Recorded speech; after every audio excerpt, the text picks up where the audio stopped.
Back in the days when I used to do a lot of trout fishing, we used to call these big old fish you would find out in the woods in a stream that hardly seemed more than a glass of water, a lunker. Some of you are familiar with the term. Well, this Mugo is a lunker. Look at the trunk on that thing.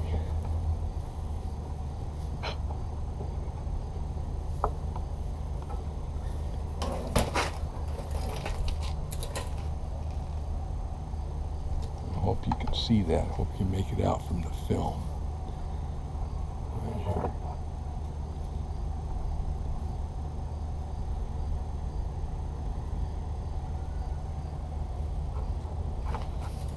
I'm going to cut some of this lower growth out now.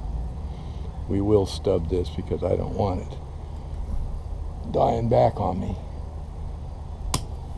Though it's likely it might. See that trunk on that? That's something.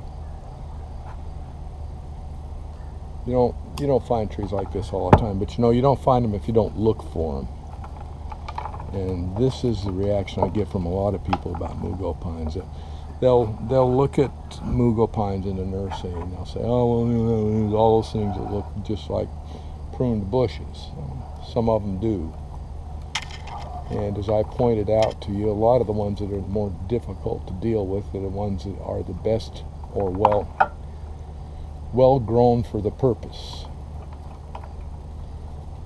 Most of those come from Moravian nurseries. I'm not being critical of Moravian. For what it is that they do fabulous work. They grow trees for the nursery trade. But we're not doing the nursery trade. We're doing bonsai. So we really do want trees that are more amenable to bonsai culture. I think those are probably rooted down there somewhere, but they're coming out anyhow.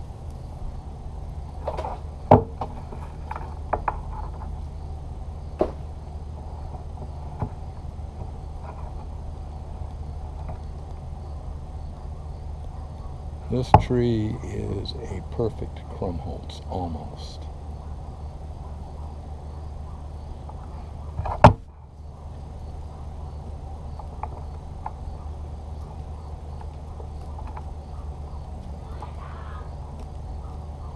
I always take them out of the containers. You can't see what you're doing. It's like trying to tie your shoes while your feet are bound in shackles. So, I know. Use sandals. Yeah.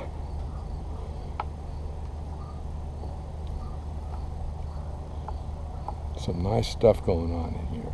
It's a little unruly. You may not be able to tell what to do with it from looking at it. I'm not sure I do either, but it's worth dealing with. That comes off. This obviously is a very good front to this tree. I don't see any other thing that even comes close.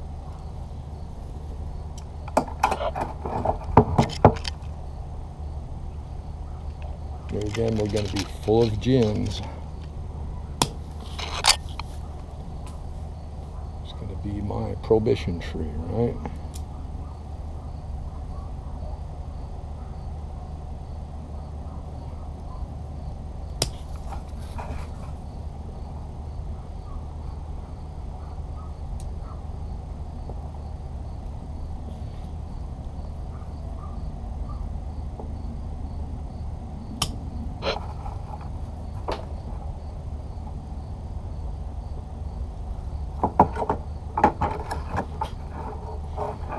It's my suspicion that somewhere along the line, this tree was buried lower than it should have been, and that's why you've got branches coming up. They coming up like this, it seemed to be from underground. not generally known for sending out sucker growth, which is what that would be if this were normal. But because the tree was basically buried lower than it should have been, that's the kind of response you got.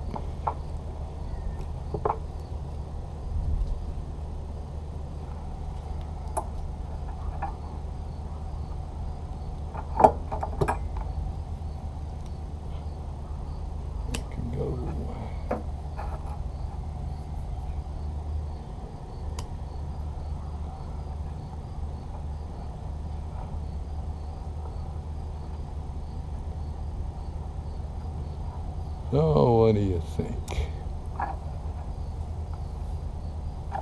That one should go. This should go because it's growing in and it's growing across.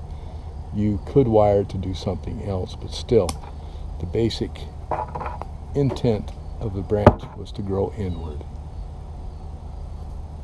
This one is very similar, so it's coming.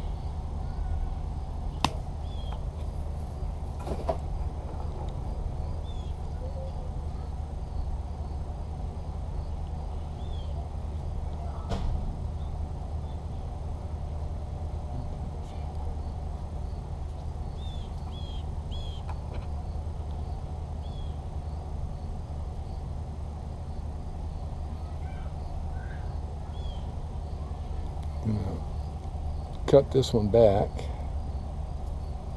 because I want it to develop back in here. So I cut out the main leader. We'll do that here as well. This tree has not been sheared in many years, which is very good.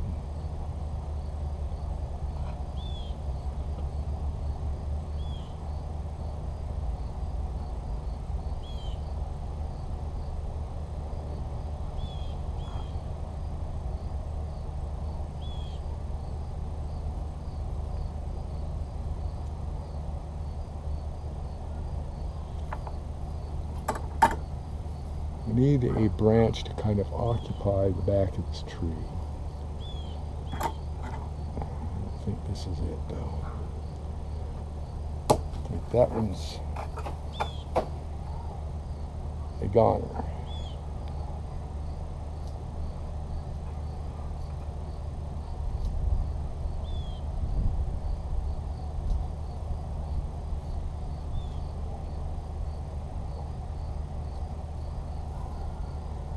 Top out of this one as well.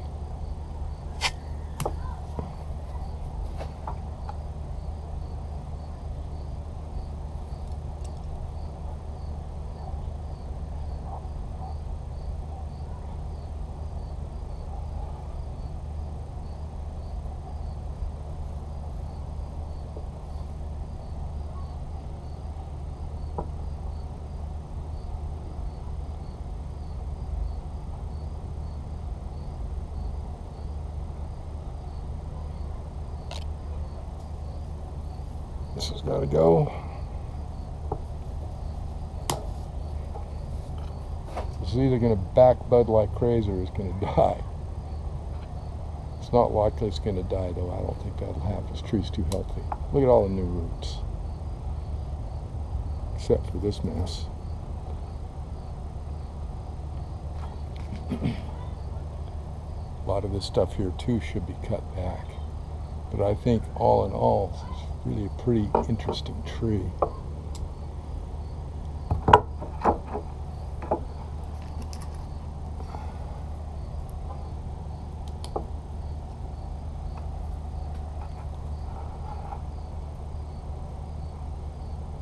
I used to go out and buy trees like this to do a lot of workshops. Now I just do them for sale. I hate to see a good tree messed up in a workshop. That's just my personal preference. Still.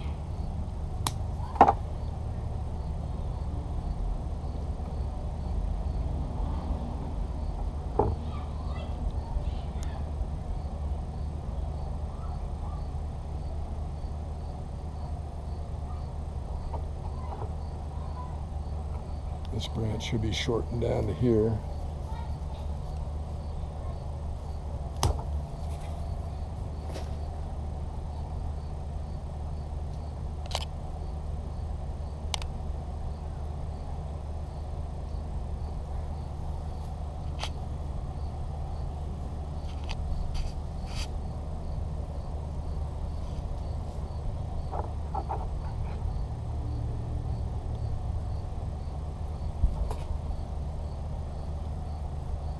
A lot of back budding going on here on this one. I think we'll take it down to here because there's back budding going on there. If I can get it, I'll take advantage of it. I might be able to use this branch coming out. It's on the inside. I don't like it.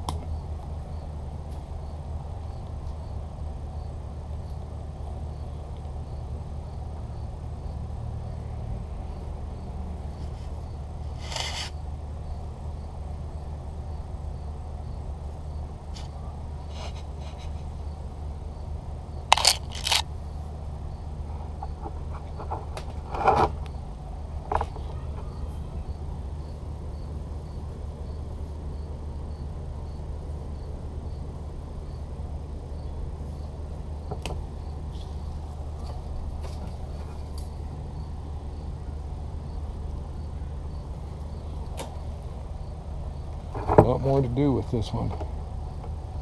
It's okay for right now. Let's see if I can figure out what happened here though. I think it's just because the pot split, or when they put it in the pot, they split it out.